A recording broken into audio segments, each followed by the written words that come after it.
Chaps, we're going to mix this week up. We've got 3 ladies here who are joining us just to talk about men's mental health and just how they view it. And the reason being is we get a few questions on all of our social medias, emails, blah, blah, blah, saying, can you help us out? Who can I speak to? And we'll always say, have you spoken to your missus and your boyfriend? And the top answer every single time is they won't understand. Or how can the ladies in men's lives understand if you won't talk to them? It really is as simple as that. So we're going to ask 3 women here how they view men and mental health and what they think is the problem. So let's pick on first Kayleigh, actually. Kayleigh, you've been the first supporter, I'd say, of MANUP since 2019. Yeah, that was great. When it was just an idea of just getting a lot of people, blah, blah, blah. So thank you very much for that. No, thank you for having me along as well for the Mental Health First Aider, because it was such a great event as well. So, and I think it was just so powerful to see so many guys into one place, having that photo being taken from all walks of life, from different industries. So yeah, that was a really special moment. So I was really happy to be there for it. No, thank you. But the question is, I know you're a mental health first aider, and you're quite vocal about looking after everyone's mental health. What, in your opinion, in your life, why do you think men don't speak up? I think that it's a real difficult question to answer, because obviously everyone is just so different. So everybody has their different reasons for not speaking up. But I think it's difficult. I do think it's that stigma that we have within society of women being the caretakers, men going out, having to, do the work, be the strong one.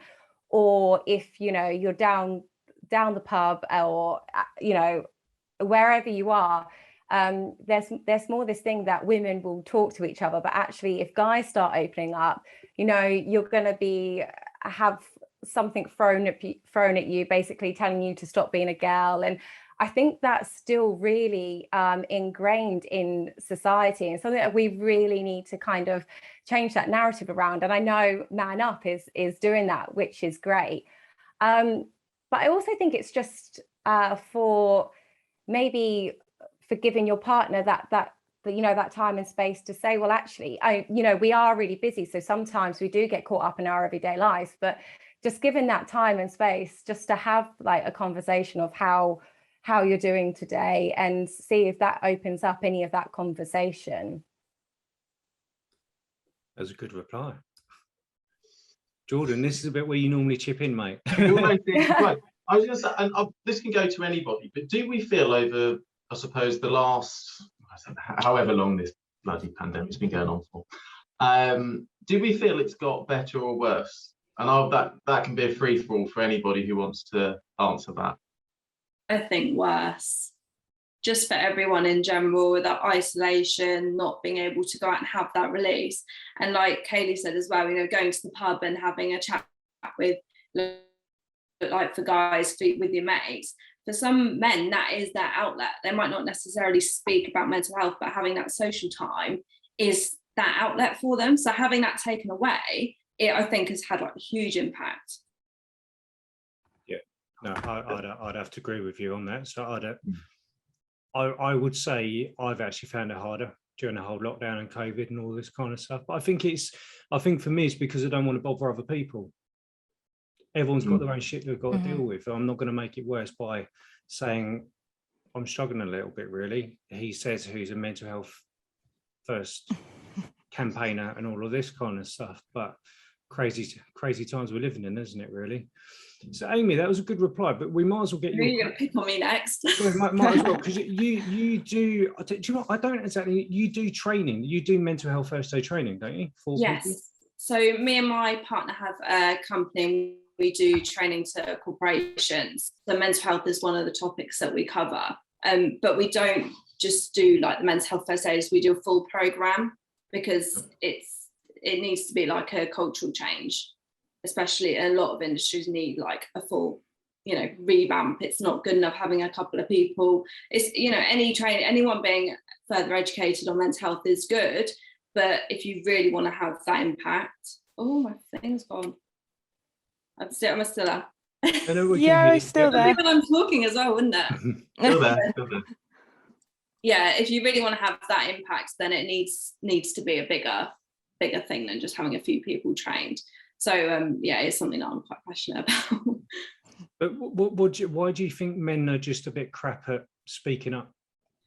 I think, like Kayleigh said, it's not a simple answer. There's a lot of reasons, and also I think it is important not to stereotype, because there's some men that are really good at speaking. Like there's some women that are absolutely awful at it, and I was one of them. So I completely get the whole men not bottling up, wanting to talk about it thing, because I was that kind of person where I just didn't want to appear weak.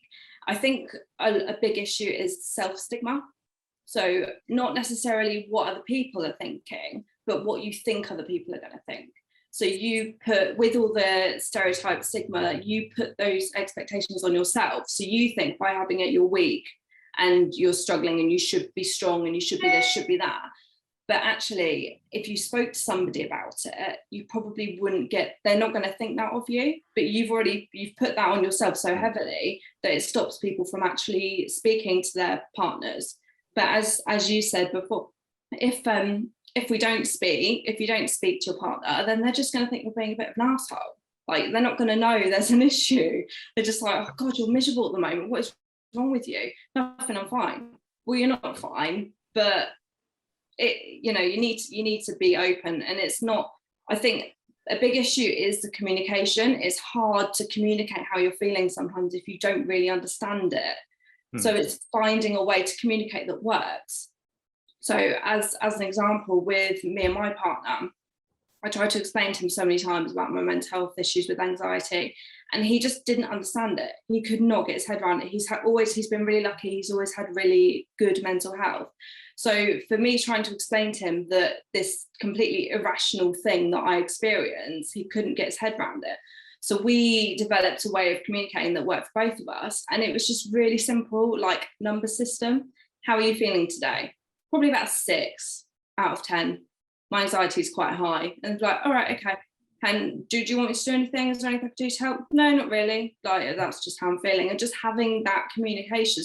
So it doesn't need to be a full-on conversation. It can be as simple as, how are you feeling today on a scale of 1 to 10? And then you give that person the information to know to, cut you a bit of slack or maybe give you a bit more support that day. I think that's key, because it sounds I love that, actually, to be fair. I think that's brilliant. That's awesome. Yeah, I'm gonna nick that.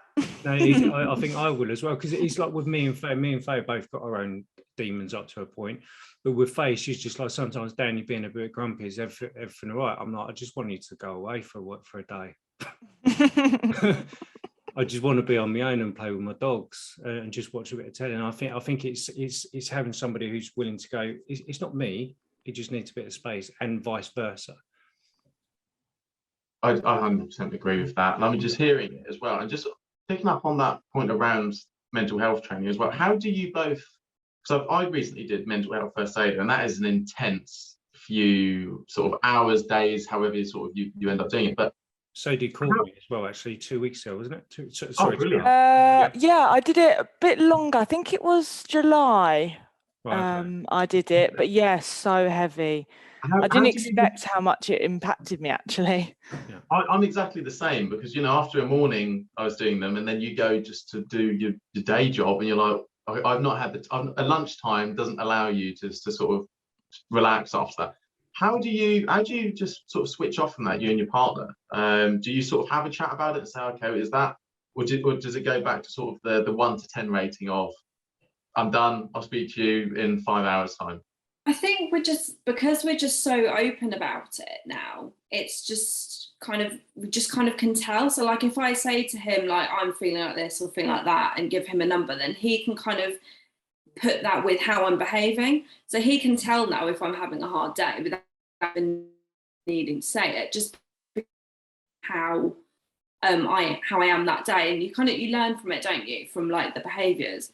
So I mean, yeah, we are just really open about it now, and it's honestly, like for me, been a complete game changer. And even for him, like he's a lot more open speaking about it now. Just with the understanding, he just understands it more. So if he's having a day where he's like, oh, I'm a bit flat, he knows he can speak to me about it, even though he's not got depression or anxiety, but just generally if he's having a crap day, then he will tell me and we can talk openly about it. Yeah. No, that's good. Actually, following on from that point as well, I think like the training is amazing, trying to sort of like educate yourself, even if it's just doing a little bit of research online, because you start to learn more about mental health. And we know that mental health and mental illness, that covers a very, very broad spectrum. So you're not going to get it right all the time. And that's something that I say as well. I think a lot of people are afraid of maybe speaking to their partner if they do have, if they are struggling, because they feel like they're going to get it wrong. But sometimes I think if you are researching or looking into mental health a little bit more, then your partner can see that, and they can see that actually you're wanting to make that effort and you're wanting to understand them more. And you yourself will then start feeling more confident to maybe start that conversation with them as well. So I think just even going online and having a little bit of a research is a great place to start. Yeah. And asking questions as well. Yeah. Like if you don't know, if you don't understand, then ask. Yeah. No, I'd agree. So let's do Courtney. Let's do Courtney next. Courtney, I think you came out. I know we've been connections, whatever, for a little while, and you're a funny fucker. I have to give you credit on that on your videos. But I think what drew my attention is you did your first aid training a couple of months ago, and you didn't need to. Then you done that event with Steve. Yes, Steve Phillip. Yeah, I have utmost respect for you, because you didn't brand it as like your VoicePower. You didn't make it about a business thing. You was just like you're just someone who just generally gone, okay, I've learned this, and now I want to kind of educate the people in my connection. So I have to give you credit on that. Thank you. In your opinion, in your opinion, in your life, again, why do you think men aren't speaking up about mental health? I think, echoing what has been said already a little bit, it does relate back to the fear of how you're going to be perceived if you do speak up. I mean, certainly in my friendship groups, I have a lot of male friends, and it's always that fear of, what are people going to think if I come out and say I've been struggling, or they'll just take the mick, or that kind of attitude is often found a lot. But I think within lockdown, I mean, I know you mentioned earlier, do you think, it's got worse or better in lockdown? And whilst I agree for the most part, it's definitely got worse in terms of the mental health crisis. The lockdown actually encouraged a lot of conversations between me and my male friends about opening up about how they've been struggling. So for me, the lockdown kind of brought around really important conversations, and then allowed me to have those conversations with my male friends. I mean, a lot of my male friends are my boyfriend's friends. So often they don't feel confident speaking to their other male friends. So I often find that quite a few of them will come to me if they want to just chat, and just get a girl's opinion on the lowdown without having to go to the guys and open up that conversation. So I think, it's just once people take that step to actually speak to someone, I think a lot of the time it is really welcoming and a good experience. But I think that small fraction where maybe someone's just had a funny comment or a bad experience, that tiny experience or bit of stigma just overshadows everything and just stops them coming out and speaking to people at all. I think that's really interesting. I think that if you've got a group of mates and just one of your mates has a girlfriend, and then she's at barbecues or down the pub or anything like that, actually it just almost turns into a safe space to say, how was work? I've been having a really shit time, but you don't want to say it in front of all your mates. They'll be like, oh yeah.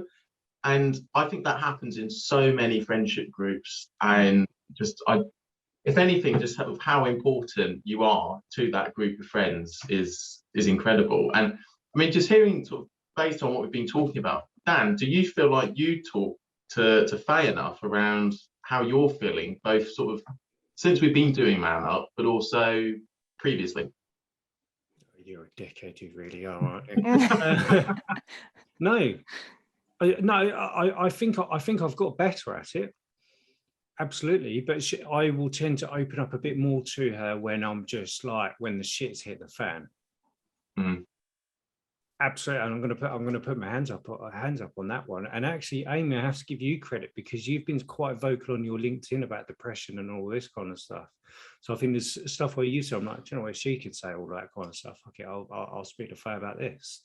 So I have to give you credit on that. Thank you. I think it's fear of being a burden as well. Is probably why you leave it until you're like at breaking point. You know, yeah. You know, everyone, like you said, everyone's got loads on, but the one thing that I always tell myself is that I like helping people. So if somebody comes to me and says, you know, I'm having a really tough time, or I like being able to help somebody and know that I've made a bit of a difference and made them feel better. So by not sharing, you're depriving your friends and family of that positive experience of helping you and offering you that support. Definitely. One day that's going to be cut into a clip. Use it. Well, one day that'll be like a little Instagram thing. But no, I've never thought about that. Actually, that was a bloody good reply. But can I ask everybody, because everyone here is actually a first aid trainer, is that right? Yeah. Did you find people were more open with you? I'll tell you what I'm going to ask you. Did you find people more open with you since they knew you were trained in it, so to speak? Or have they always been open with you? And I'll tell you why in a moment. I think so. In my experience, yes. Because I did, you know, a lot with work where, you know, I made it aware to all my colleagues that I'd done this. There are loads of resources saved here. If you want them without speaking to me, that's where they are. But also if you want to speak to me, you know where to find me. But I also did it in my personal life as well. Once I did the course, I mean, as I mentioned, just chatting to Jordan then, how hard it hit me. It prompted me to just do a little Instagram story on my personal page and just say, I've spent the last couple of days doing this course, and I just want anyone to know that if you do want someone to talk to, then I am here. So, and I have had quite a few good responses from that and good conversations with really close friends, but also people that I haven't really spoken all that much to. So I think, yeah, I definitely had a better response since I've done the course. Yeah. The reason I say that, and I made a video and I never actually published it, is I think me and Jordan were saying that since Man Up has been going, a lot more people have been so open about their mental health. And up to a point, and I don't mean this is how this is going to sound, this is why I always need Jordan, because I'll just say how it is sometimes, but I'm just like, why is it since Man Up, like everyone's just, I don't want to say burning, everyone's being a lot more open about their mental health. And I'm just like, what is it? What's changed? And I was whinging about it because sometimes I just want to have a normal conversation. Just a normal conversation about just the telly or EastEnders. But anyway, but this person, I can't remember what it was, to go, what it is because they now know you're not going to take the piss and you're not going to be a threat. And I was like, okay, I get it. But that's now made me question the previous 30 years before. I think that's a fairly well measured response there. I think for me, if anything, I can sometimes see the difference because then they won't want my opinion because they know that it will be something that they often don't want to hear, depending on whatever their challenge is or whatever they're going through, and that they think, okay, if I go to George, then it will be, he's going to tell me I should be doing this. And I know deep down I should, but then, you know, I don't want to. And so sometimes they'll seek other advice and then sort of go around the houses, and then one way or another they'll end up back here. I feel like sometimes you get that as a mental health first aider, and since doing Man Up. Cool. I think we've flown for it. We're getting really good at nailing these to as close to 20 minutes as we can. I've not even checked the time. No, I think it's been about 20 minutes. So like, boom, there you go. Bish bash bosh. Is anyone else got anything to say before we wind it down, or final thought? I don't think so. So I would just chime in and say, what's your one key piece of advice to a bloke to encourage them, maybe just to either speak to their other half or some mates, colleague, whoever, mental health first aider, what's your one piece of advice? And go to Kayleigh to begin with. Or as a woman, not just a first aider.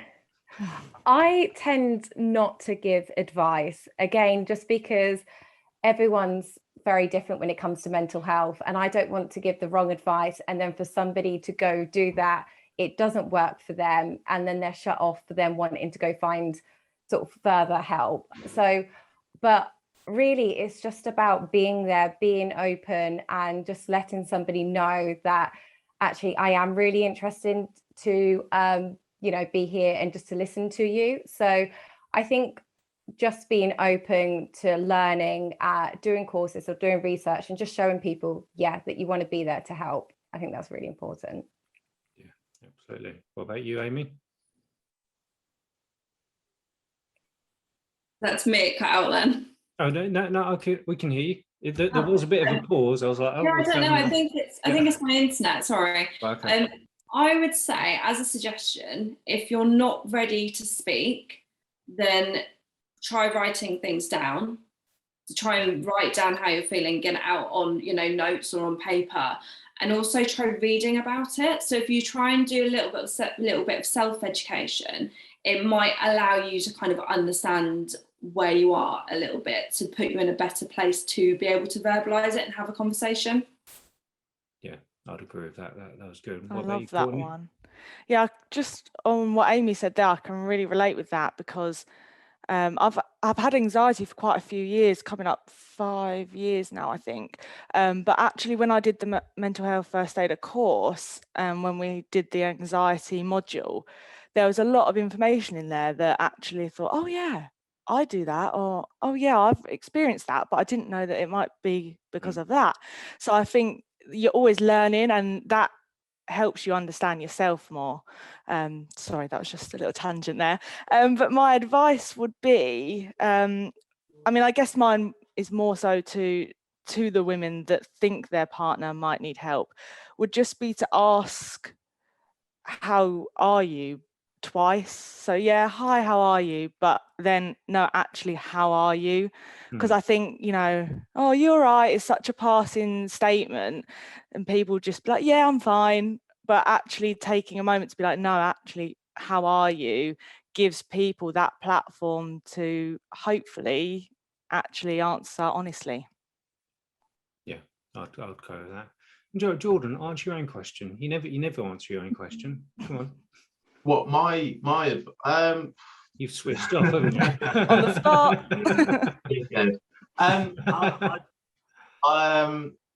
I think it's, what was my, it's a tricky one now that I have to think about it myself.